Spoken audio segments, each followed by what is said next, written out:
जय श्री राम। आखिर माता सीता को धरती में क्यों समाना पड़ा? क्या हुआ जब धरती में माँ सीता माता समाई? सीता माता को धरती में क्यों समाना पड़ा? दोस्तों, आपके मन में ये बहुत दिनों से ख्याल आ रहा था कि माता सीता को भूमि में क्यों समाना पड़ गया था। यह इसके बाद क्या हुआ? श्री राम इतने कठोर क्यों थे कि उन्होंने बार बार माता सीता की परीक्षा ली? आज हम आपको इन सभी प्रश्नों के उत्तर देंगे। वीडियो के माध्यम से आपको सभी उत्तरों का प्रश्न बताएंगे। आखिर क्यों माता सीता को बार बार अपना परिचय देना पड़ा? इसके लिए सबसे पहले आपको राजधर्म के परिभाषा बताते हैं। इसके बारे में जानना बहुत आवश्यक है। एक राजा प्रजा से बहुत ही उत्तरदायी होता है कि वह हमेशा प्रजा के हित के बारे में ही निर्णय करे। प्रजा के द्वारा ही राजा का चुनाव किया जाता है, तो राजा को अपनी सभी निर्णय लेने हेतु प्रजा के अधिकांश लोगों का मत होता है, अन्यथा उसे राजा का कोई अधिकार नहीं होता। इसी को राजधर्म कहा जाता है। जब लव कुश बड़े हो गए तब वे दोनों अपने गुरु वाल्मीकि के आदेश अनुसार अयोध्या में गए और सभी को रामायण कथा सुनाने लगे। अंत में उन्होंने राजदरबार में समय को श्री राम और माता सीता का पुत्र बताया। इसके पश्चात अयोध्या की प्रजा के द्वारा इस प्रश्न पर चिन्ह लगाया गया कि राम ने जब यह सुना तो लोगों मत को ध्यान में रखकर उन्होंने सीता को समय यहाँ आकर इसका परिणाम देने को कहा तथा अपनी शुद्धता की शपथ लेने का आदेश दिया। माता सीता ने जब यह सुना तो उनका मन बहुत कुंठित हो गया। इतने वर्षों से अयोध्या की प्रजा के ध्यान में रखकर वे वन में रह रही थी तथा इसके पश्चात भी उन्होंने उनसे यह शपथ मांगी। इसलिए उन्होंने इसको हमेशा के लिए समाप्त कर देने का निश्चय किया। जिसके आगे यह समस्या खड़ी हो गई कि ना हो तो राजा दरबार में पहुंची और वहाँ सभी के सामने उन्हें अपनी शुद्धता की शपथ लेने को कहा गया। यह सुनकर माता सीता ने सभी के सामने शपथ ली। यदि उन्होंने मन से, वचन से, कर्म से केवल भगवान श्री राम को ही अपना पति माना हो तो इसी समय यह धरती फटकर दो हिस्सों में बट जाए और तथा उन्हें ही माता सीता ने इतना कहते ही एक जोरदार गर्जना हुई और धरती माँ फटकर दो हिस्सों में बट गई।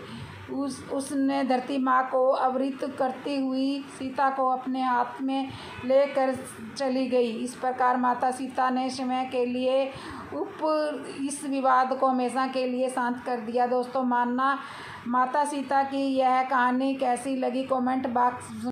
माता सीता के धरती में समाने के बाद क्या हुआ? तो दोस्तों, माता सीता के धरती में जाने के बाद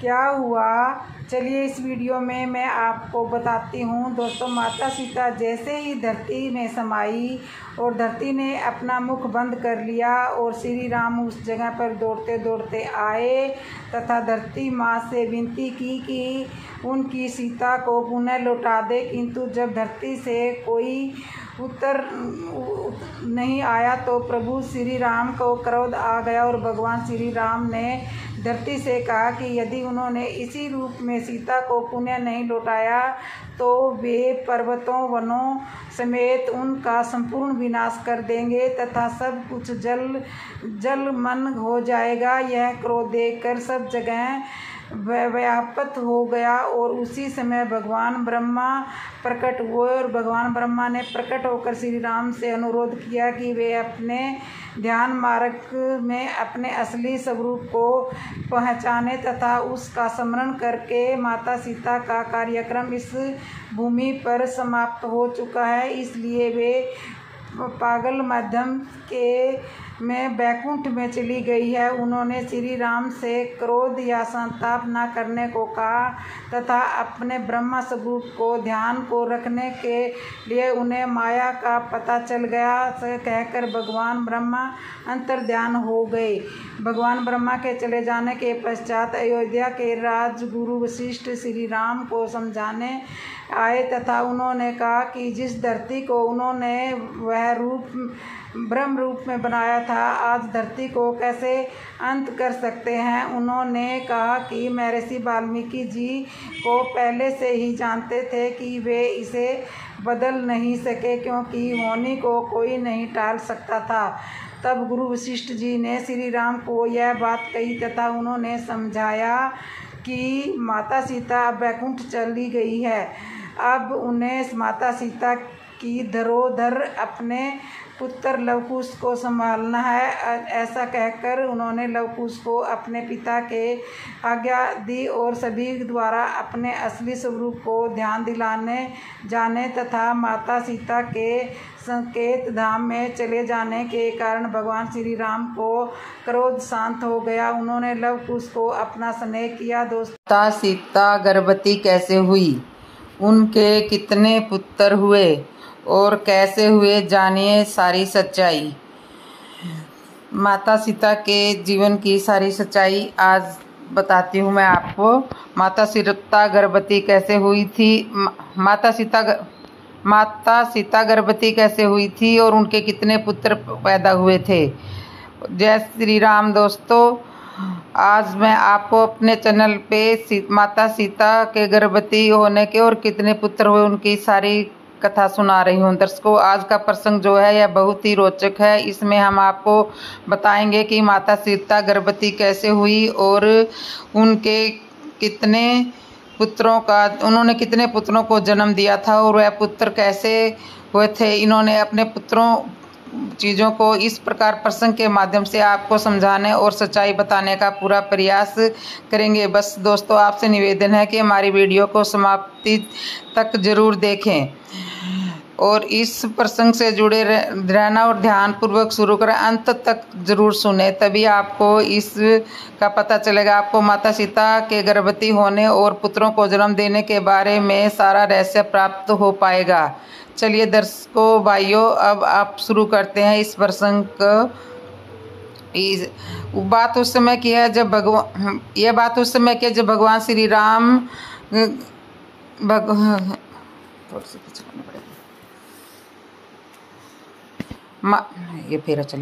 माता सीता गर्भवती कैसे हुई, ये मैं आपको बता रही हूँ। तो आप थोड़ी सी जाने दे, फिर करूँगी। ये मैंने बोल रखा है ना पहले।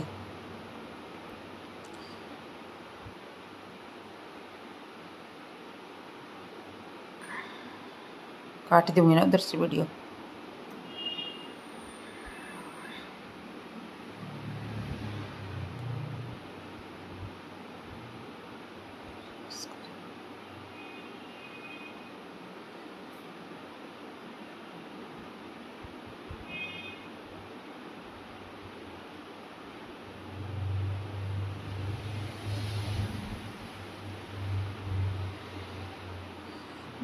माता सीता, यही है ना। आपको माता सीता के गर्भवती होने का ये यहाँ से नहीं है। बात उस समय की है जब श्री राम जी को वनवास हो जाता है और वे समय व्यतीत करने के बाद श्री रामचंद्र जी धर्म पूर्वक सारी पृथ्वी का पालन करते हुए अपनी धर्म पत्नी महारानी सीता और भाइयों के साथ अयोध्या का राज्य करने लगते हैं। इसी बीच में माता सीता ने गर्भ धारण किया और धीरे धीरे 5 महीने व्यतीत हो गई। एक दिन श्री राम जी ने सीता जी से पूछा कि हे देवी, इस समय तुम्हारे मन में क्या विकल्प चल रहा है, क्या अभिलाषा है, हमें बताओ। उसे आपकी अभिलाषा हमें बताओ, मैं पूर्ण करूँगा। सीता जी ने कहा कि आपकी कृपा से मैंने अभी सभी उत्तम भोग भोगे हैं, भविष्य में भी भोग रही हूँ। प्राणनाथ, इस समय मेरे मन में किसी विषय की इच्छा शेष नहीं है। इस समय मेरे स्वामी जिसके चरणों में देवता भी स्तुति करते हैं उसकी सभी को कुछ प्राप्त होता है, कुछ भी बाकी नहीं है। फिर भी यदि आप आग्रह करते हैं तो मेरे मन की अभिलाषा पूछ रहे हैं तो मैं आपको अपने सच्ची बात बताती हूँ कि मैं आप बहुत दिन हो गए मैंने लोपापते आज पतियों के दर्शन करने नहीं किए हैं। मेरा मन इस समय उन्हीं को देखने के लिए उत्कट की भंडार है। मैं वहां जाकर वस्त्र आदि से उनकी पूजा करूंगी और आभूषण भेंट करूंगी। मेरा मनोरथ है कि प्रियतम ये हमारी अभिलाषा पूरी होए। कीजिए दोस्तों, इस प्रकार सीता जी के मनोहर वचन सुनकर रामचंद्र जी ने उनको बोले कि किशोरी तुम राम प्राप्त कल सुबह इन तपस्वियों स्त्रियों का दर्शन करके कृतार्थ होना ही है। प्रातः काल यह वचन सुनकर सीता जी को बड़ा ही हर्ष हुआ। वे सोचने लगी कि कल प्रातः काल मुझे तपस्वी देवी के दर्शन होंगे। दोस्तों, उसके बाद उस रात में श्री रामचंद्र जी ने अपने गुप्तचरों को भेजा और उससे कहा कि जाओ इस विद्यापुरी में घर घर में देख कर आओ कि हमारे बारे में लोग क्या चर्चाएं कर रहे हैं, क्या प्रशंसाएं कर रहे हैं। तो